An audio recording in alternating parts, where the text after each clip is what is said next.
क्या मैंने दुकान पर काम करने के लिए चेला रख लिया है या नहीं, आइए बताता हूँ।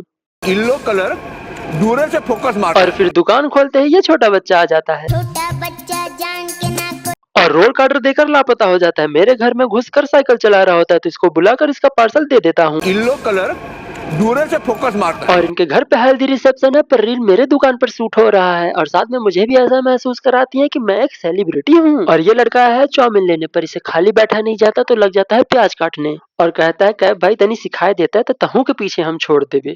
और आज जुम्मा रहता है तो मदरसे का छुट्टी रहता है तो ये हाफिजी लोग आए हैं मेरी दुकान पर मंचूरियन खाने। अरे दादा रे। और ये रोल का ऑर्डर देते हैं और इनको बनाकर मैं दे देता हूँ और इनकी हरकतों से लग रहा है कि ये सीमेंट फैक्ट्री में काम करते हैं। और आज मुझे बहुत दिनों के बाद गर्मी का एहसास हो रहा है और तभी मेरी दुकान पर आते हैं यूट्यूब चैनल के कॉमेडी किंग और ये सुने थे कि यूट्यूब से मोटा पैसा आता है पर इनका मोटा पैसा जा रहा है और हो गए हैं कंगाल। तो इन लोगों को मैं खिला देता हूँ और आप लोगों ने ये तो सुना होगा फ्री का मिले तो जहर भी खा ले, एग्जाम्पल ये रहा।